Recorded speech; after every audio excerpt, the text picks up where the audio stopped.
ಕರ್ತನಲ್ಲಿ ಪ್ರೀತಿಯುಳ್ಳ ಸಹೋದರ ಸಹೋದರಿಯರೇ, ಸರ್ವ ಸೃಷ್ಟಿಗೆ ಮೂಲನಾದ ನಮ್ಮ ರಕ್ಷಕನಾದ ಯೇಸು ಕ್ರಿಸ್ತನ ಪರಿಶುದ್ಧವಾದ ನಾಮದಲ್ಲಿ ನಿಮ್ಮೆಲ್ಲರನ್ನು ಸಮಗ್ರ ಸತ್ಯವೇದ ಅಧ್ಯಯನ ಕಾರ್ಯಕ್ರಮಕ್ಕೆ ಬಹು ಪ್ರೀತಿಯಿಂದ ಸ್ವಾಗತಿಸುತ್ತೇನೆ.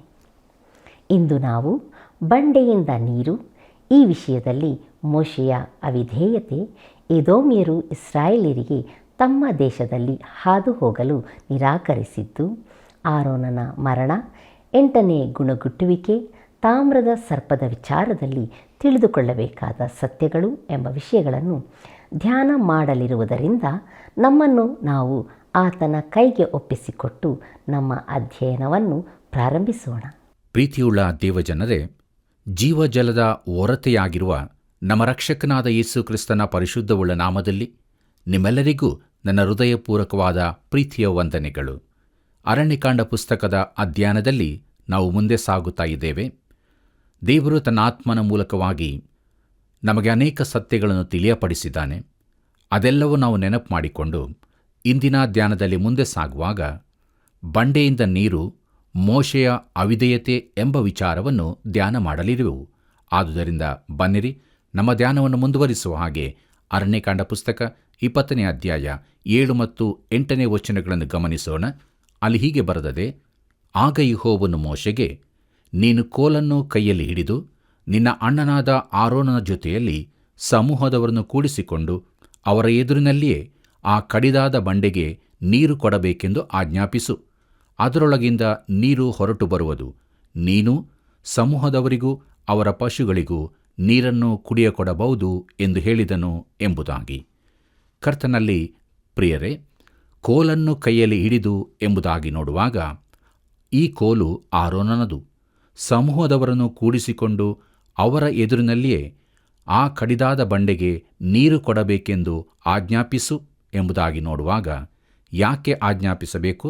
ಯಾಕಂದರೆ ಅನೇಕ ವರ್ಷಗಳ ಮೊದಲು ವಿಮೋಚನಕಾಂಡ ಪುಸ್ತಕ 17ನೇ ಅಧ್ಯಾಯದಲ್ಲಿ ಬರೆದಿರುವಂತೆ ಬಂಡೆಯನ್ನು ಹೊಡೆದಾಗ ನೀರು ಬಂದಿತ್ತು.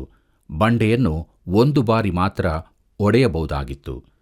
ಬನ್ನಿರಿ ಪ್ರಿಯರೇ, ಮುಂದುವರೆದು ನಮ್ಮ ಧ್ಯಾನದಲ್ಲಿ ಅರಣ್ಯಕಾಂಡ ಪುಸ್ತಕ 20ನೇ ಅಧ್ಯಾಯ 9 ಮತ್ತು 10ನೇ ವಚನಗಳನ್ನು ಗಮನಿಸೋಣ. ಅಲ್ಲಿ ಹೀಗೆ ಬರೆದದೆ: ಯೆಹೋವನು ಆಜ್ಞಾಪಿಸಿದಂತೆಯೇ ಮೋಶೆಯು ಆ ಕೋಲನ್ನು ಆತನ ಸನ್ನಿಧಿಯಿಂದ ತೆಗೆದುಕೊಂಡು ಹೋಗಿ ಆರೋನ್ನ ಜೊತೆಯಲ್ಲಿ ಸಮೂಹದವರನ್ನು ಆ ಕಡಿದಾದ ಬಂಡೆಗೆದುರಾಗಿ ಕೂಡಿಸಿ ಅವರಿಗೆ, ದ್ರೋಹಿಗಳೇ, ಕೇಳಿರಿ, ನಾವು ಈ ಬಂಡೆಯೊಳಗಿಂದಲೇ ನಿಮಗೋಸ್ಕರ ನೀರನ್ನು ಬರಮಾಡಬೇಕೋ ಎಂದು ಹೇಳಿ ಎಂಬುದಾಗಿ. ಪ್ರೀತಿಯುಳ್ಳ ದೇವಜನರೇ, ಇಸ್ರಾಯೇಲ್ಯರು ಮಾತ್ರವಲ್ಲದೆ ಈಗ ಮೋಶೆಯೂ ಕೂಡ ದೂರು ಹೇಳುವ ರೀತಿ ಕಾಣುವುದಿಲ್ಲವೋ? ನನಗೆ ಅವನ ಕುರಿತು ತುಂಬ ಅನುಕಂಪವಿದೆ. ಅವನು ಅವರೊಂದಿಗೆ ಈ 40 ವರ್ಷ ಕಾಲ ಇದ್ದನು. ಅವರ ಕುರಿತು ಅವನಿಗೆ ಬೇಸರ ಬಂದು ಹೋಯಿತು. ಈ 10ನೇ ವಚನದಲ್ಲಿ ಈ ಬಂಡೆಯೊಳಗಿಂದಲೇ ನಿಮಗೆ ನೀರು ಬರಮಾಡಬೇಕೋ ಎಂಬುದಾಗಿ ಕೇಳುವಾಗ ಅವನು ತನ್ನನ್ನು ತಾನೇ ಮರೆತಂತೆ ಕಾಣುತ್ತದೆ. ನೀರು ಒದಗಿಸುವಾತನು ದೇವರೇ ಆಗಿದ್ದಾನೆ. ಈ ಬಂಡೆಯು ಕ್ರಿಸ್ತನ ಸಂಕೇತವಾಗಿದೆ ಎಂದು ಅವರು ತಿಳುಕೊಳ್ಳಬೇಕಾಗಿತ್ತು. ಪ್ರಿಯರೇ, ಮೋಶೆಗೆ ಬಹಳ ಸಿಟ್ಟು ಬಂದು ಮಾಡಬಾರದಾಗಿದ್ದ ಒಂದು ತಪ್ಪನ್ನು ಅವನು ಮಾಡುತ್ತಾನೆ. ಇದರಿಂದ ಅವನು ವಾಗ್ದಾತ ದೇಶಕ್ಕೆ ಪ್ರವೇಶ ಮಾಡದ ಹಾಗಾಯಿತು. ಬನ್ನಿರಿ ಪ್ರಿಯರೇ, ನಮ್ಮ ಧ್ಯಾನದಲ್ಲಿ ಮುಂದುವರೆದು ಅರಣ್ಯಕಾಂಡ ಪುಸ್ತಕ 20ನೇ ಅಧ್ಯಾಯ 11ನೇ ವಚನವನ್ನು ಗಮನಿಸೋಣ. ಅಲ್ಲಿ ಹೀಗೆ ಬರುತ್ತದೆ: ಕೈಯೆತ್ತಿ ತನ್ನ ಕೈಯಲ್ಲಿರುವ ಕೋಲಿನಿಂದ ಆ ಬಂಡೆಯನ್ನು 2 ಸಾರಿ ಹೊಡೆದನು. ಆಗ ನೀರು ಪ್ರವಾಹವಾಗಿ ಹೊರಟಿತು. ಸಮೂಹದವರು ಅವರ ಪಶುಗಳು ಕುಡಿದರು ಎಂಬುದಾಗಿ. ಪ್ರೀತಿಯುಳ್ಳ ಸಹೋದರ ಸಹೋದರಿಯರೇ, ಮೋಶೆ ಆ ಬಂಡೆಯನ್ನು 2 ಸಾರಿ ಹೊಡೆದುದು ತಪ್ಪು ಎಂದು ಕೆಲವರು ವಾದಿಸುತ್ತಾರೆ. ಆದರೆ ಅವನು ಒಡೆಯಲೇ ಬಾರದಿತ್ತು. ಅದು ಈಗಾಗಲೇ ಒಡೆಯಲ್ಪಟ್ಟಿತ್ತು. ಆ ಬಂಡೆಯು ಕ್ರಿಸ್ತನಿಗೆ ಹೋಲಿಕೆಯಾಗಿದೆ. ಕ್ರಿಸ್ತನು ಪಾಪಗಳಿಗಾಗಿ ಒಮ್ಮೆ ಶಿಕ್ಷೆಯನ್ನು ಅನುಭವಿಸಿದನು. 2ನೇ ಬಾರಿಗೆ ಅಗತ್ಯವಿಲ್ಲ. ಆತನು 1 ಸಾರಿ ಸತ್ತನು. ದೇವರು ಸಾಂಕೇತಿಕವಾಗಿ ಇದನ್ನು ಅವರಿಗೆ ಕಲಿಸುತ್ತಾನೆ. ಮೋಶೆಯು ದೇವರಿಗೆ ವಿಧೇಯನಾಗುವ ಮೂಲಕ ಈ ಸತ್ಯವನ್ನು ಕಾಪಾಡಬೇಕಾಗಿತ್ತು. ಅವನು ಬಂಡೆಗೆ ನುಡಿಯಬೇಕೆಂದು ದೇವರು ಸ್ಪಷ್ಟವಾಗಿ ತಿಳಿಸಿದ್ದನು. ಅಷ್ಟೇ ಮಾಡಬೇಕಾಗಿತ್ತು. ಆದರೆ ಮೋಶೆ ದೇವರಿಗೆ ವಿಧೇಯನಾಗಲು ತಪ್ಪಿದನು. ಪ್ರೀತಿಯುಳ್ಳ ದೇವಜನರೇ, ಮುಂದುವರೆದು ನಮ್ಮ ಧ್ಯಾನದಲ್ಲಿ ಅರಣ್ಯಕಾಂಡ ಪುಸ್ತಕ 20ನೇ ಅಧ್ಯಾಯ 12ನೇ ವಚನವನ್ನು ಗಮನಿಸೋಣ. ಅಲ್ಲಿ ಹೀಗೆ ಬರೆದದೆ, ಆಗ ಯೆಹೋವನು ಮೋಶೆ ಆರೋನರಿಗೆ, ನೀವು ನನ್ನನ್ನು ನಂಬದವರಾಗಿ ಇಸ್ರಾಯೇಲ್ಯರ ಎದುರಿನಲ್ಲಿ ನನ್ನ ಗೌರವವನ್ನು ಕಾಪಾಡದೆ ಹೋದುದರಿಂದ ಈ ಸಮೂಹದವರನ್ನು ನಾನು ಅವರಿಗೆ ವಾಗ್ದಾನ ಮಾಡಿದ ದೇಶದೊಳಕ್ಕೆ ನೀವು ಕರಕೊಂಡು ಹೋಗಕೂಡದು ಎಂದು ಹೇಳಿದನು ಎಂಬುದಾಗಿ.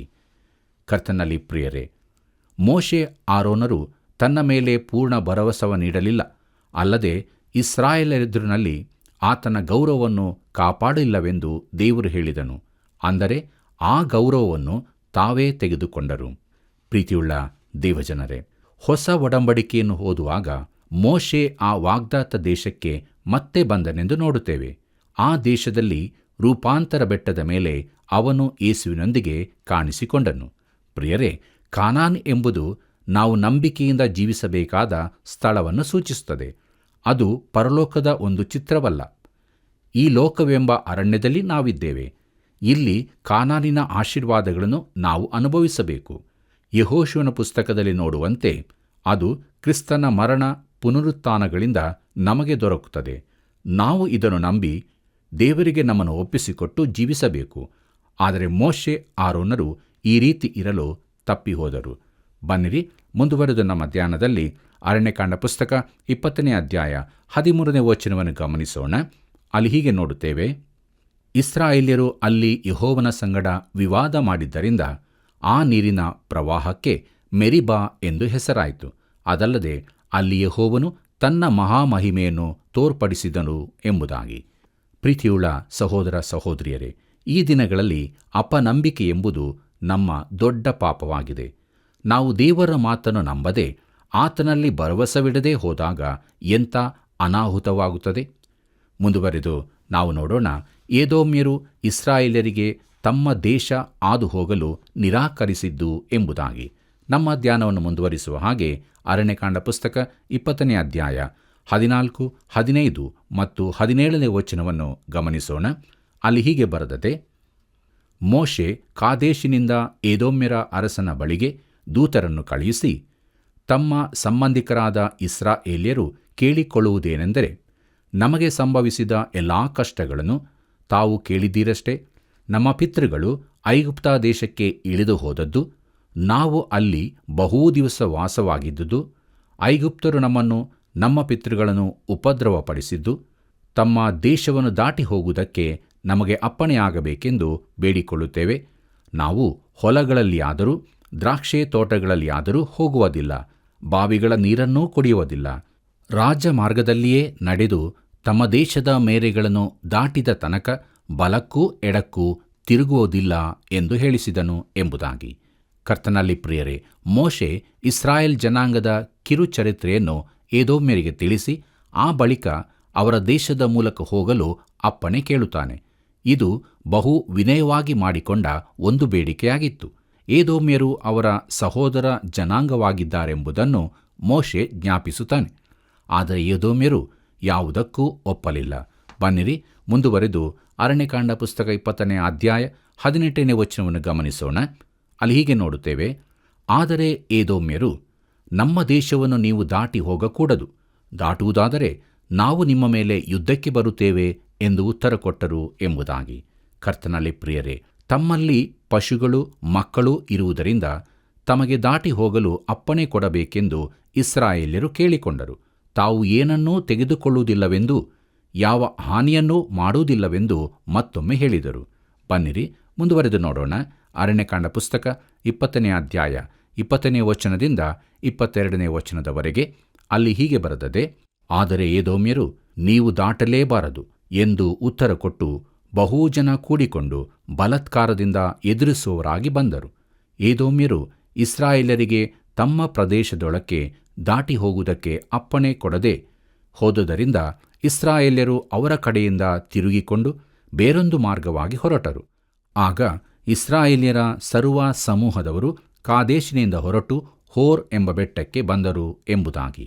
ಕರ್ತನಲ್ಲಿ ಪ್ರಿಯರೇ, ಇಸ್ರಾಯೇಲ್ಯರು ಈಗ ಸುತ್ತಾದ ಮಾರ್ಗದ ಮೂಲಕ ಪ್ರಯಾಣಿಸಿದರು.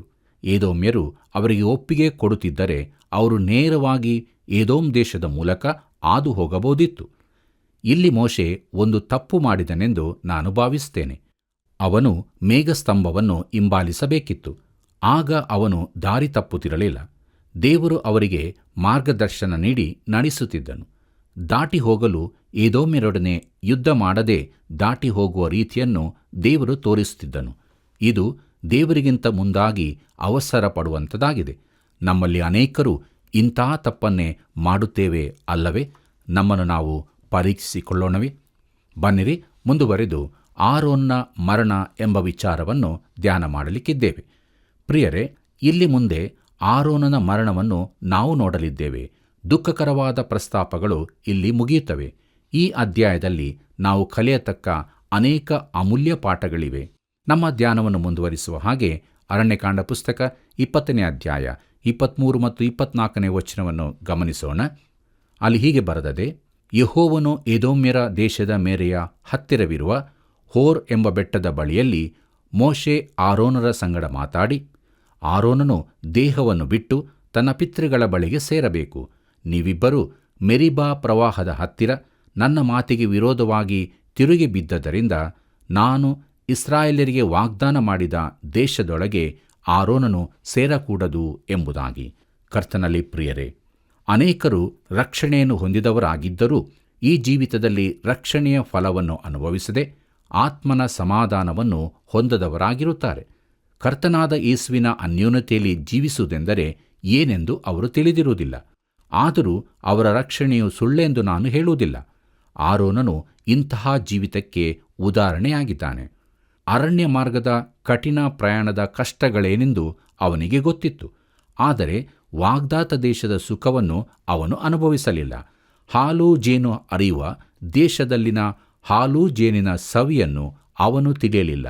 ಪ್ರಿಯರೇ, ನಮ್ಮಲ್ಲಿ ಅನೇಕರು ಅಪನಂಬಿಕೆಯಿಂದಾಗಿ ಇಂಥ ಅನುಭವವನ್ನು ಕಳೆದುಕೊಳ್ಳುತ್ತೇವೆ. ಬನ್ನಿರಿ, ಮುಂದುವರೆದು ನಾವು ಅರಣ್ಯಕಾಂಡ ಪುಸ್ತಕ 20ನೇ ಅಧ್ಯಾಯ 25ನೇ ವಚನದಿಂದ 29ನೇ ವಚನಗಳವರೆಗೆ ನೋಡೋಣ. ಅಲ್ಲಿ ಹೀಗೆ ಬರೆದದೆ: ನೀನು ಆರೋನನನ್ನು ಅವನ ಮಗನಾದ ಎಲಾಜಾರನನ್ನು ಕರೆದುಕೊಂಡು ಹೋರ್ ಬೆಟ್ಟವನ್ನು ಹತ್ತಿ ಆರೋನನ ವಸ್ತ್ರಗಳನ್ನು ತೆಗೆದು ಅವನ ಮಗನಾದ ಎಲಾಜಾರನಿಗೆ ತೊಡಿಸಬೇಕು. ಆರೋನನು ಅಲ್ಲಿ ದೇಹವನ್ನು ಬಿಟ್ಟು ತನ್ನ ಪಿತೃಗಳ ಬಳಿಗೆ ಸೇರಬೇಕು ಎಂದು ಆಜ್ಞಾಪಿಸಿದನು. ಯೆಹೋವನ ಅಪ್ಪಣೆಯ ಮೇರೆಗೆ ಮೋಶೆ ಮಾಡಿದನು. ಸರ್ವ ಸಮೂಹದವರು ನೋಡುತ್ತಿರಲಾಗಿ ಅವರು ಹೋರ್ ಬೆಟ್ಟವನ್ನು ಹತ್ತಿದರು. ಮೋಶೆ ಆರೋನನ ವಸ್ತ್ರಗಳನ್ನು ತೆಗೆದಿಟ್ಟು ಅವನ ಮಗನಾದ ಎಲಾಜಾರನಿಗೆ ತೊಡಿಸಿದನು. ಆರೋನನು ಅಲ್ಲೇ ಬೆಟ್ಟದ ತುದಿಯಲ್ಲಿ ಸತ್ತು ಹೋದನು. ತರುವಾಯ ಮೋಶೆಯು ಎಲಾಜಾರನು ಬೆಟ್ಟದಿಂದ ಇಳಿದು ಬಂದರು. ಆರೋನನು ಸತ್ತು ಹೋದದನ್ನು ಇಸ್ರಾಯೇಲ್ ಜನಾಂಗದವರೆಲ್ಲರೂ ತಿಳಿದು 30 ದಿನಗಳು ಅವನಿಗಾಗಿ ಶೋಕಿಸಿದರು ಎಂಬುದಾಗಿ. ಪ್ರೀತಿಯುಳ್ಳ ದೇವಜನರೇ, ಇಲ್ಲಿ ನಮಗೊಂದು ಅಮೂಲ್ಯವಾದ ಪಾಠವಿದೆ. ಇಸ್ರಾಯೇಲ್ಯರಿಗೆ ಅದೊಂದು ದುಃಖದ ವಿಚಾರವಾಗಿತ್ತು. ಆದರೆ ನಾವು ದೇವರನ್ನು ಸ್ತುತಿಸಬೇಕಾದ ಒಂದು ಪಾಠವಿದೆ. ಕರ್ತನಲ್ಲಿ ಪ್ರಿಯರೇ, ನಮ್ಮ ಕರ್ತನು ಆರೋನನ ವಂಶದ ಯಾಜಕನಲ್ಲ, ಆದರೆ ಮೆಲ್ಕಿಜೇದೇಕನ ವಂಶದವನು. ಆತನಿಗೆ ಆದಿಯಾಗಲಿ ಅಂತ್ಯವಾಗಲಿ ಇರುವುದಿಲ್ಲ. ಆತನು ಸದಾಕಾಲ ಯಾಜಕನಾಗಿರುವನು. ನಮ್ಮ ಮಹಾಯಾಜಕನು ಸಾಯುವಾತನಲ್ಲ. ಆತನು ಒಂದು ಸಾರಿ ನಮಗಾಗಿ ಭೂಲೋಕದಲ್ಲಿ ಸತ್ತನು. ಈಗ ನಮಗಾಗಿ ಪರಲೋಕದಲ್ಲಿ ಶಾಶ್ವತವಾಗಿ ಜೀವಿಸುವನಾಗಿದ್ದಾನೆ. ಅಲ್ಲಿ ಆತನು ನಮಗಾಗಿ ಯಾವಾಗಲೂ ಇರುತ್ತಾನೆ. ನಾವು ಯಾವಾಗಲೂ ಆತನನ್ನು ಆತುಕೊಳ್ಳಬಹುದು. ಕರ್ತನಲ್ಲಿ ಪ್ರಿಯರೇ, ಈಗ ಇಸ್ರಾಯೇಲ್ಯರು ತಮ್ಮ ಅರಣ್ಯದ ಅಲೆದಾಟವನ್ನು ಮುಗಿಸಿದ್ದಾರೆ. ಈಗ ಅವರು ವಾಗ್ದಾತ ದೇಶವನ್ನು ಪ್ರವೇಶಿಸುವುದಕ್ಕೆ ಸಿದ್ಧರಾಗಿದ್ದಾರೆ ಮತ್ತು ದೇವರು ಅವರಿಗಾಗಿ ಒಂದು ವಾಗ್ದಾನದ ದೇಶವನ್ನಿಟ್ಟಿದ್ದಾನೆ. ಆ ದೇಶಕ್ಕೆ ನಮ್ಮನ್ನು ಕೂಡ ಸೇರಿಸ್ತಾನೆ. ಕ್ರಿಸ್ತನು ಮಾತ್ರವೇ ನಮ್ಮನ್ನು ಅಲ್ಲಿಗೆ ಸೇರಿಸಬಲ್ಲನು. ಪ್ರಿಯರೇ, ದೇವರ ಕೃಪೆಯಿಂದ ಇಲ್ಲಿಗೆ ಅರಣ್ಯಕಾಂಡ ಪುಸ್ತಕದ 20ನೇ ಅಧ್ಯಾಯದ ಧ್ಯಾನವನ್ನು ನಾವು ಮಾಡಿ ಮುಗಿಸಿದೆವು. ದೇವರಿಗೆ ಮಹಿಮೆಯಾಗಲಿ. ಬನ್ನಿರಿ, ಮುಂದುವರೆದು ನಾವು ಅರಣ್ಯಕಾಂಡ ಪುಸ್ತಕದ 21ನೇ ಅಧ್ಯಾಯದ ಧ್ಯಾನವನ್ನು ಪ್ರಾರಂಭಿಸೋಣ. ಈ ಅಧ್ಯಾಯದ ಮುಖ್ಯ ಪ್ರಸ್ತಾಪ ಇಸ್ರಾಯೇಲ್ಯರಿಗಾದ ಜಯ, 8ನೇ ಗುಣುಗುಟ್ಟುವಿಕೆ, ತಾಮ್ರದ ಸರ್ಪ, ಮೊದಲನೇ ಗೀತೆ, ಇಸ್ರಾಯೇಲ್ಯರ ಯಾತ್ರೆ ಎಂಬುದಾಗಿದೆ. ಮುಂದುವರೆದು ನಮ್ಮ ಧ್ಯಾನದಲ್ಲಿ ಇಸ್ರಾಯೇಲ್ಯರ ಜಯ ಎಂಬ ವಿಚಾರವನ್ನು ನೋಡೋಣ. ನಮ್ಮ ಧ್ಯಾನವನ್ನು ಮುಂದುವರಿಸುವ ಹಾಗೆ ಅರಣ್ಯಕಾಂಡ ಪುಸ್ತಕ 21ನೇ ಅಧ್ಯಾಯ ಮೊದಲಿನ 4 ವಚನಗಳನ್ನು ದಯವಿಟ್ಟು ನೀವು ಓದಿಕೊಳ್ಳಬೇಕಾಗಿ ಪ್ರೀತಿಯಿಂದ ಕೇಳಿಕೊಳ್ಳುತ್ತೇನೆ. ಪ್ರಿಯರೇ, ಈ ವಾಕ್ಯ ಭಾಗಗಳ ಮೂಲಕವಾಗಿ ನಾವು ತಿಳಿದುಕೊಳ್ಳುವುದೇನೆಂದರೆ, ಅವರು ಐಗುಪ್ತವನ್ನು ಬಿಟ್ಟ ಸ್ವಲ್ಪದರಲ್ಲೇ ಅಮಲೇಕ್ಯರೊಂದಿಗಾದ ಯುದ್ಧದ ಬಳಿಕ ಇದು ಅವರಿಗಾದ ಮೊದಲನೆಯ ಜಯವಾಗಿತ್ತು. ದೇವರು ಸ್ಪಷ್ಟವಾಗಿ ಈ ಜಯವನ್ನು ಅವರಿಗೆ ಕೊಟ್ಟನು.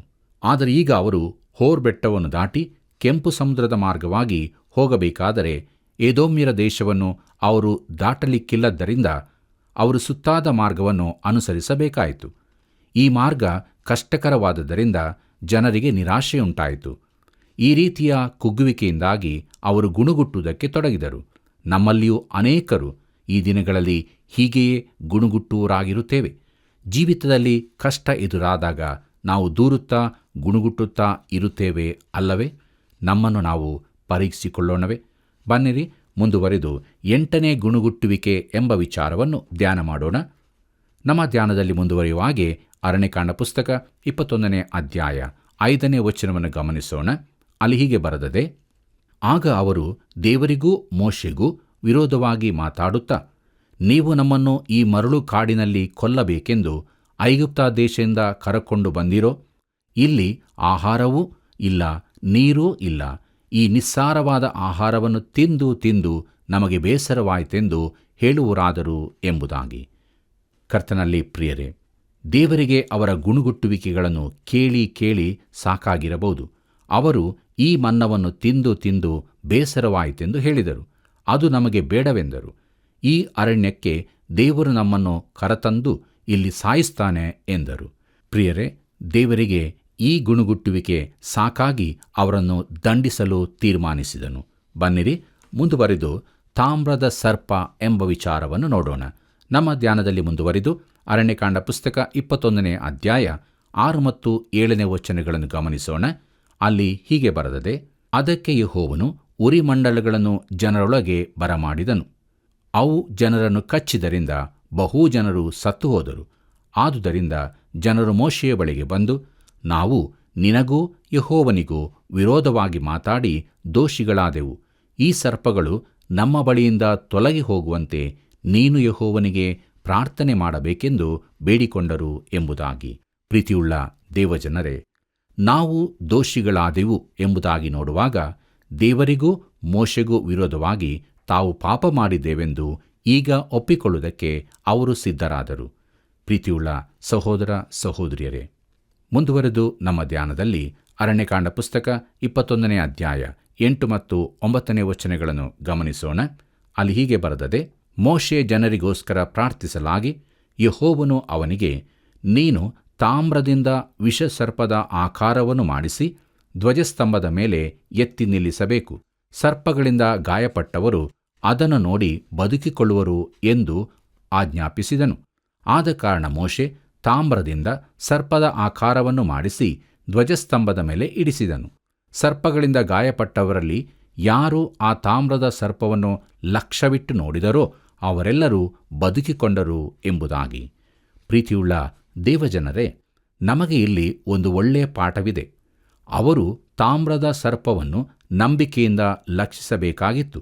ಅವರಲ್ಲಿ ನಂಬಿಕೆ ಇಲ್ಲದಿದ್ದರೆ ಅವರು ನೋಡಲಿಕ್ಕೂ ಇರಲಿಲ್ಲ. ಇದೆಲ್ಲವೂ ಅರ್ಥಹೀನವಾದದೆಂದು ಕೆಲವರು ವಾದಿಸಬಹುದು. ತಿರುಗಿಕೊಂಡು ಒಂದು ತಾಮ್ರದ ಸರ್ಪದ ರೂಪವನ್ನು ನೋಡುವುದಕ್ಕಿಂತ ಹೆಚ್ಚಿನದನ್ನು ಅವರು ಅಪೇಕ್ಷಿಸಬಹುದು. ಆದರೆ ಇಲ್ಲಿ ತಾಮ್ರದ ಸರ್ಪವನ್ನು ಲಕ್ಷ್ಯವಿಟ್ಟು ನೋಡದೇ ಇದ್ದವರೆಲ್ಲರೂ ಸಾಯುತ್ತಿದ್ದರು. ಪ್ರೀತಿಯುಳ್ಳ ದೇವಜನರೇ, ದೇವರು ಅಪೇಕ್ಷಿಸುವುದೇನೆಂದರೆ ನಾವು ಲಕ್ಷ್ಯವಿಟ್ಟು ನೋಡಿ ಜೀವ ಹೊಂದಬೇಕೆಂದು ಕ್ರಿಸ್ತನನ್ನು ನಮಗೋಸ್ಕರ ಕೊಟ್ಟನು. ಕ್ರೂಜೆಯಲ್ಲಿ ಆತನು ನಿನ್ನ ಸ್ಥಾನವನ್ನು ತೆಗೆದುಕೊಂಡಿದ್ದಾನೆ. ಪಾಪಿಯಾದ ನೀನು ಸಾಯುವುದಕ್ಕೆ ಯೋಗ್ಯನಾಗಿದ್ದಿ, ಕ್ರಿಸ್ತನು ಸಾಯಲು ಯೋಗ್ಯನಾಗಿರಲಿಲ್ಲ. ಆದರೆ ಆತನು ನಿನಗಾಗಿ ನನಗಾಗಿ ಸತ್ತನು. ಪ್ರೀತಿಯುಳ್ಳ ದೇವಜನರೇ, ತಾಮ್ರದ ಸರ್ಪವನ್ನು ಮಾಡಿ ಇಟ್ಟರು, ಅದನ್ನು ನೋಡಿದವರು ಬದುಕಿಕೊಂಡರು ಎಂದು ಬರೆದಿದೆ. ಅದನ್ನು ನೋಡದೇ ಇದ್ದವರು ಸತ್ತರು. ಈಗಲೂ ಇದು ಎಷ್ಟು ಸರಳವಾದದ್ದೇ. ನೀನು ಪಾಪಿಯಾಗಿರುವುದರಿಂದ ನೀನು ಒಂದೋ ಯೇಸುವನ್ನು ರಕ್ಷಕನೆಂದು ನೋಡು, ಇಲ್ಲವೇ ನೋಡದೇ ಇರು. ನೋಡದೇ ಇದ್ದು ನೀನು ಎಷ್ಟು ಸಾರಿ ದೀಕ್ಷಾಸ್ಥಾನ ಹೊಂದಿದರೂ ಪ್ರಯೋಜನವಿಲ್ಲ. ಎಷ್ಟೋ ಸಭೆಗಳಿಗೆ ಸೇರಿದರೂ ನಿನ್ನ ತಂದೆ ತಾಯಿ ಯಾರೇ ಆಗಿದ್ದರೂ ಯಾವ ಪ್ರಯೋಜನವೂ ಇರುವುದಿಲ್ಲ. ನೀನು ನಾಶನಕ್ಕೆ ಹೋಗುತ್ತಿ. ನೀನು ಕರ್ತನಾದ ಯೇಸು ಕ್ರಿಸ್ತನ ಕಡೆಗೆ ನೋಡಬೇಕು. ಇದು ಅಷ್ಟೇ ಸರಳವಾದದ್ದು. ಆದರೆ ಅದಕ್ಕೆ ಹೊರತಾಗಿರುವ ಮಾರ್ಗ ಎಷ್ಟು ಕಠಿಣವಾದದ್ದು. ಜನರು ತಮ್ಮನ್ನು ತಮ್ಮ ಒಳ್ಳೆಯ ಕ್ರಿಯೆಗಳನ್ನು ನೋಡಿಕೊಂಡು ಇದರಿಂದ ತಾವು ರಕ್ಷಿಸಲ್ಪಡುತ್ತೇವೆಂದು ನಂಬುತ್ತಾರೆ. ತಾವು ಪಾಪಿಗಳೆಂದು ಒಪ್ಪಿಕೊಂಡು ಕ್ರಿಸ್ತನ ಕಡೆಗೆ ನೋಡಿ ಆತನ ನಂಬುವುದು ಅವರಿಗೆ ಬಹು ಕಷ್ಟಕರವಾಗಿ ತೋರುತ್ತದೆ. ಪ್ರಿಯರೇ, ಇಸ್ರಾಯೇಲ್ಯರು ಮುಂದಕ್ಕೆ ಸಾಗುತ್ತಾರೆ, ಅರ್ನೋನ್ ಹೊಳೆಯ ಬಳಿಗೆ ಬರುತ್ತಾರೆ. ಬನ್ನಿರಿ, ಮುಂದುವರೆದು ನಮ್ಮ ಧ್ಯಾನದಲ್ಲಿ ಅರಣ್ಯಕಾಂಡ ಪುಸ್ತಕ 21ನೇ ಅಧ್ಯಾಯ 13ನೇ ವಚನವನ್ನು ಗಮನಿಸೋಣ. ಅಲ್ಲಿ ಹೀಗೆ ಬರೆದದೆ, ಅಲ್ಲಿಂದ ಹೊರಟು ಅರ್ನೋನ್ ಹೊಳೆಯ ಆಚೆಯ ಕಡೆಯಲ್ಲಿ ಇಳಿದುಕೊಂಡರು. ಅರ್ನೋನ್ ಹೊಳೆಯು ಅಮೋರಿಯರ ಪ್ರದೇಶದಿಂದಾಚೆ ಇರುವ ಅರಣ್ಯದಲ್ಲಿ ಮೋವಾಬ್ಯರ ಮೇರೆಯಾಗಿದೆ ಎಂಬುದಾಗಿ. ಪ್ರಿಯರೇ, ಮುಂದಕ್ಕೆ ನೋಡುವುದಾದರೆ ಅವರು ಅಲ್ಲಿಂದ ಮುಂದಕ್ಕೆ ಸಾಗುತ್ತಾರೆ. ಬನ್ನಿರಿ, ನಮ್ಮ ಧ್ಯಾನದಲ್ಲಿ ಮುಂದುವರಿದು ಅರಣ್ಯಕಾಂಡ ಪುಸ್ತಕ 21ನೇ ಅಧ್ಯಾಯ 16ನೇ ವಚನವನ್ನು ಗಮನಿಸೋಣ. ಅಲ್ಲಿಂದ ಅವರು ಬೇರ್ ಸ್ಥಳಕ್ಕೆ ಬಂದರು. ಜನರನ್ನು ಕೂಡಿಸಿಕೋ, ನಾನು ಅವರಿಗೆ ಜಲಾಧಾರವನ್ನುಂಟು ಮಾಡಿ ಕೊಡುವೆನು ಎಂದು ಯೆಹೋವನು ಮೋಶೆಗೆ ಹೇಳಿದ ಮಾತನ್ನು ಇಲ್ಲಿಯ ಬಾವಿಯ ವಿಷಯವಾದದ್ದೇ ಎಂಬುದಾಗಿ. ಪ್ರೀತಿಯುಳ್ಳ ದೇವಜನರೇ, ಮುಂದಕ್ಕೆ ನಾವು ನೋಡುತ್ತೇವೆ ಮೊದಲನೇ ಗಾನ ಎಂಬುದಾಗಿ. ನಮ್ಮ ಧ್ಯಾನವನ್ನು ಮುಂದುವರಿಸುವ ಹಾಗೆ ಅರಣ್ಯಕಾಂಡ ಪುಸ್ತಕ 21ನೇ ಅಧ್ಯಾಯ 17ನೇ ವಚನದಿಂದ 20ನೇ ವಚನದವರೆಗೆ ಗಮನಿಸೋಣ. ಅಲ್ಲಿ ಹೀಗೆ ಬರೆದದೆ, ಆ ಕಾಲದಲ್ಲಿ ಇಸ್ರಾಯೇಲ್ಯರು ಈ ಹಾಡನ್ನು ಗಾನ ಮಾಡಿದರು. ಏನೆಂದರೆ, ಬಾವಿಯೇ ಉಕ್ಕುತ್ತಾ ಬಾ, ಜನರೇ ಉಲ್ಲಾಸದಿಂದ ಗಾನ ಮಾಡಿರಿ. ಇದು ಪ್ರಧಾನರು ದಂಡಗಳಿಂದ ತೋಡಿದ ಬಾವಿ, ಇದು ಜನಾಧಿಪತಿಗಳು ಕೋಲುಗಳಿಂದ ಅಗಿದ ಬಾವಿ ಎಂಬುದೇ. ಅವರು ಅರಣ್ಯವನ್ನು ಬಿಟ್ಟು ಮತ್ತಾನಕ್ಕೂ, ಮತ್ತಾನದಿಂದ ನಹಲಿಯೇಲಿಗೂ, ನಹಲಿಯೇಲಿಯಿಂದ ಬಾಮೋತಿಗೂ ಬಂದರು. ಬಾಮೋತಿನಿಂದ ಮೋವಾಬ್ಯರ ಬಯಲಿನ ಪ್ರದೇಶವಿರುವ ತಗ್ಗಿಗೆ, ಅಂದರೆ ಪಿಸ್ಗಾ ಎಂಬ ಬೆಟ್ಟದ ಮೇಲಿಂದ ಕೆಳಗಿರುವ ಯೆಷಿಮೋನ್ ಎಂಬ ಅರಣ್ಯ ಪ್ರದೇಶವು ಕಾಣಿಸುತ್ತದೆ ಎಂಬುದಾಗಿ. ಪ್ರೀತಿಯುಳ್ಳ ದೇವಜನರೇ, ನೀರು ಒದಗಿಸುವುದರಲ್ಲಿ ದೇವರು ಅವರಿಗೆ ಮಾಡಿದ ಸಹಾಯವನ್ನು ನೆನೆಸಿ ಅದಕ್ಕಾಗಿ ಅವರು ದೇವರನ್ನು ಸ್ತುತಿಸಿದರು. ಪ್ರಧಾನರು ಬಾವಿಯನ್ನು ಅಗೆದರು, ಪ್ರಮುಖರೂ ಅಗೆದರು. ಈ ಕಾರ್ಯದಲ್ಲಿ ಧನಿಗಳು ಕೂಲಿಯವರು ಸಮಾನವಾಗಿ ದುಡಿದುದನ್ನು ನೋಡುತ್ತೇವೆ. ಬನ್ನಿರಿ, ಮುಂದುವರೆದು ನಾವು ನೋಡುತ್ತೇವೆ ಇಸ್ರಾಯೇಲ್ಯರ ಪ್ರಯಾಣ ಎಂಬುದಾಗಿ. ನಮ್ಮ ಧ್ಯಾನವನ್ನು ಮುಂದುವರಿಸುವ ಹಾಗೆ ಅರಣ್ಯಕಾಂಡ ಪುಸ್ತಕ 21ನೇ ಅಧ್ಯಾಯ 21ನೇ ವಚನವನ್ನು ಗಮನಿಸೋಣ. ಇಸ್ರಾಯೇಲ್ಯರು ಅಮೋರಿಯರ ಅರಸನಾದ ಸೀಹೋನನ ಬಳಿಗೆ ದೂತರನ್ನು ಕಳುಹಿಸಿ ಎಂಬುದಾಗಿ. ಪ್ರಿಯರೇ, ಈಗ ಇಸ್ರಾಯೇಲ್ಯರು ಅಮೋರಿಯರ ಅರಸನಾದ ಸೀಹೋನನನ್ನು ಅವನ ರಾಜ್ಯವನ್ನು ದಾಟಿ ಹೋಗಲು ಅಪ್ಪಣೆಗಾಗಿ ಕೇಳಿಕೊಂಡರು. ಆದರೆ ಅವನು ನಿರಾಕರಿಸಿ ಇಸ್ರಾಯೇಲ್ಯರಿಗೆ ವಿರುದ್ಧವಾಗಿ ಸೈನ್ಯವನ್ನು ಕೂಡಿಸಿದನು. ಬನ್ನಿರಿ, ಮುಂದುವರೆದು ನಮ್ಮ ಧ್ಯಾನದಲ್ಲಿ ಅರಣ್ಯಕಾಂಡ ಪುಸ್ತಕ 21ನೇ ಅಧ್ಯಾಯ 24ನೇ ವಚನವನ್ನು ಗಮನಿಸೋಣ. ಅಲ್ಲಿ ಹೀಗೆ ಬರೆದದೆ, ಇಸ್ರಾಯೇಲ್ಯರು ಅವನ ಜನರನ್ನು ಸೋಲಿಸಿ ಕತ್ತಿಯಿಂದ ಸಂಹರಿಸಿ ಅರ್ನೋನ್ ಹೊಳೆ ಮೊದಲುಗೊಂಡು ಯಬ್ಬೋಕ್ ಹೊಳೆಯವರೆಗೂ, ಅಮೋನಿಯರ ಮೇರೆಯವರೆಗೂ ಸೀಹೋನನ ದೇಶವನ್ನೆಲ್ಲ ಸ್ವಾಧೀನ ಮಾಡಿಕೊಂಡರು. ಅಮೋನಿಯರ ಮೇರೆ ಬಲವುಳ್ಳದಾಗಿತ್ತು ಎಂಬುದಾಗಿ. ಪ್ರೀತಿಯುಳ್ಳ ದೇವಜನರೇ, ದೇವರು ಇಸ್ರಾಯೇಲರಿಗೆ ಸೀಹೋನನ ಮೇಲೆ ಜಯವನ್ನು ದಯಪಾಲಿಸಿದನು. ಪ್ರೀತಿಯುಳ್ಳ ದೇವಜನರೇ, ನಮ್ಮ ಕಾರ್ಯಕ್ರಮದ ಅಂತ್ಯ ಭಾಗಕ್ಕೆ ಬಂದಿರುವಾಗ ಕೊನೆಯದಾಗಿ ಅರಣ್ಯಕಾಂಡ ಪುಸ್ತಕ 21ನೇ ಅಧ್ಯಾಯ 33ನೇ ವಚನವನ್ನು ಗಮನಿಸೋಣ. ಅಲ್ಲಿ ಹೀಗೆ ಬರೆದದೆ, ಇಸ್ರಾಯೇಲ್ಯರು ಹಿಂದಿರುಗಿ ಬಾಷಾನಿನ ಮಾರ್ಗವಾಗಿ ಹತ್ತಿ ಹೋಗಲಾಗಿ, ಬಾಷಾನಿನ ಅರಸನಾದ ಓಗನು ತನ್ನ ಜನರೆಲ್ಲರೊಡನೆ ಅವರಿಗೆ ವಿರೋಧವಾಗಿ ಯುದ್ಧ ಮಾಡುವುದಕ್ಕೆ ಎದ್ರೈ ಊರಿಗೆ ಹೊರಟು ಬಂದನು ಎಂಬುದಾಗಿ. ಪ್ರೀತಿಯುಳ್ಳ ಸಹೋದರ ಸಹೋದರಿಯರೇ, ಬಾಷಾನಿನ ಅರಸನಾದ ಓಗನಿಗೆ ಭಯಪಡಬಾರದೆಂದು ದೇವರು ಮೋಶೆಗೆ ಹೇಳಿದನು. ಅವರು ಅವನನ್ನು, ಅವನ ಮಕ್ಕಳನ್ನು, ಅವನ ಜನರೆಲ್ಲರನ್ನೂ ಹತಮಾಡಿದರು ಮತ್ತು ಬಾಷಾನನ್ನು ವಶಪಡಿಸಿಕೊಂಡರು ಎಂಬುದಾಗಿ. ಪ್ರಿಯರೇ, ಇಸ್ರಾಯೇಲ್ಯರು ಈಗ ಮುಂದೆ ಮುಂದೆ ಹೋಗುತ್ತಿದ್ದಾರೆ. ಅವರು ದೇವರನ್ನು ಸ್ತುತಿಸುತ್ತಿದ್ದರು ಹಾಗೂ ದೇವರು ಅವರಿಗೆ ಜಯವನ್ನು ಕೊಡುತ್ತಿದ್ದನು. ಮೋವಾಬ್ಯರಿಗೆ ವಿರುದ್ಧವಾಗಿಯೂ ದೇವರು ಸಹಾಯ ಮಾಡುತ್ತಾನೆ. ಬಳಿಕ ಅವರು ವಾಗ್ದಾತ ದೇಶವನ್ನು ಪ್ರವೇಶಿಸುವುದಕ್ಕೆ ಸಿದ್ಧತೆ ಮಾಡಿಕೊಂಡರು. ಪ್ರೀತಿಯುಳ್ಳ ದೇವಜನರೇ, ನಮ್ಮ ಜೀವಿತದಲ್ಲಿ ಕೂಡ ನಾವು ಜಯವನ್ನು ಹೊಂದಿದವರಾಗಿ ಕ್ರಿಸ್ತನ ಎರಡನೇ ಬರೋಣವನ್ನು ಎದುರು ನೋಡುತ್ತಾ ಜೀವಿಸಬೇಕಾಗಿದೆ. ಹೀಗಾಗುವಂತೆ ದೇವರು ನಮಗೆ ಸಹಾಯ ಮಾಡಲಿ. ಕರ್ತನ ಕೃಪೆಯು ಸದಾ ನಿಮ್ಮ ಸಂಗಡ ಇರಲಿ. ಪ್ರಿಯರೇ, ಇಂದಿನ ಸತ್ಯವೇದ ಅಧ್ಯಯನದಲ್ಲಿ ನಾವು ಕ್ರಿಸ್ತನೇ ನಿಜವಾದ ಬಂಡೆ, ಆತನಲ್ಲಿ ನಮ್ಮ ಆತ್ಮೀಕ ದಾಹಗಳು ತೀರಿಸಲ್ಪಡುತ್ತದೆ, ದೇವರು ತನ್ನ ಶತ್ರುಗಳಿಗೆ ಮುಯಿ ತೀರಿಸುತ್ತಾನೆ, ಏಸು ಕ್ರಿಸ್ತನನ್ನು ದೃಷ್ಟಿಸುವವರು ಪ್ರಕಾಶವನ್ನು ಹೊಂದುವರು. ಆದುದರಿಂದ ಅನುದಿನದ ನಮ್ಮ ಜೀವಿತದಲ್ಲಿ ನಂಬಿಗಸ್ತರಾಗಿ ನಿತ್ಯ ಜೀವದ ನಿರೀಕ್ಷೆಯುಳ್ಳವರಾಗಿ ದೇವರನ್ನು ಪ್ರೀತಿಸುತ್ತಾ ಆತನ ವಾಕ್ಯಕ್ಕೆ ವಿಧೇಯರಾಗಿ ಜೀವಿಸೋಣ. ಬನ್ನಿರಿ, ಪ್ರಾರ್ಥನೆ ಮಾಡೋಣ. ಪರಿಶುದ್ಧನಾದ ತಂದೆಯೇ, ನಿನ್ನಾಮಕ್ಕೆ ಅನಂತ ಸ್ತೋತ್ರ. ಕರ್ತನೇ, ನೀನು ನಮ್ಮನ್ನು ಕರೆದಿ, ನೀನು ನಂಬಿಗಸ್ತನಾಗಿ ನಮ್ಮನ್ನು ನಡೆಸುತ್ತಾ ಬಂದಿದ್ದಿ. ಸ್ವಾಮಿ, ನಾವು ಆತ್ಮೀಕವಾಗಿ ಎದೆಗುಂದಿದಾಗೆಲ್ಲ ನೀನು ನಮ್ಮನ್ನು ಹಿಡಿದೆತ್ತಿ ನಡೆಸುತ್ತಾ ಬಂದಿದ್ದಿ. ನಿನ್ನ ವಾಕ್ಯವೆಂಬ ಜೀವ ಜಲದಿಂದ, ಜೀವ ಮನ್ನದಿಂದ ನಮ್ಮನ್ನು ತುಂಬಿಸುತ್ತಾ ಬಲಪಡಿಸುತ್ತಾ ನಡೆಸುತ್ತಿದ್ದಿ. ಈಗ ಸ್ವಾಮಿ, ನಿನ್ನ ವಾಕ್ಯವನ್ನು ನಮ್ಮ ಭಾಷೆಗಳಲ್ಲಿ ಕೊಟ್ಟಿದ್ದಿ. ಅಷ್ಟು ಮಾತ್ರವಲ್ಲದೆ ಈಗಲೂ ಸಮಗ್ರ ಸತ್ಯವೇದ ಅಧ್ಯಯನ ಕಾರ್ಯಕ್ರಮದ ಮೂಲಕವಾಗಿ ನಿನ್ನ ವಾಕ್ಯವನ್ನು ತುಂಬಿಸುತ್ತಾ ಇದ್ದಿ.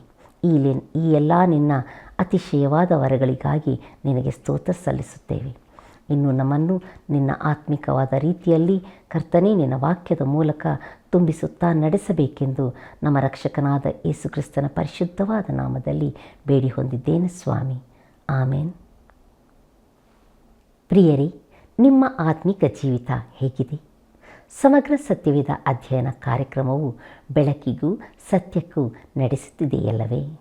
ಹಾಗಾದರೆ ಇತರರು ಇದನ್ನು ಕಂಡುಕೊಳ್ಳಲು ಹಿಂದೆ ಮಿಸ್ ಕಾಲ್ ಕೊಟ್ಟು ಕರೆ ಮಾಡಿ ನಿಮ್ಮ ಅಭಿಪ್ರಾಯವನ್ನು ತಿಳಿಸಿ ಸೇವೆಯನ್ನು ಬೆಂಬಲಿಸಿರಿ. ವಂದನೆಗಳು.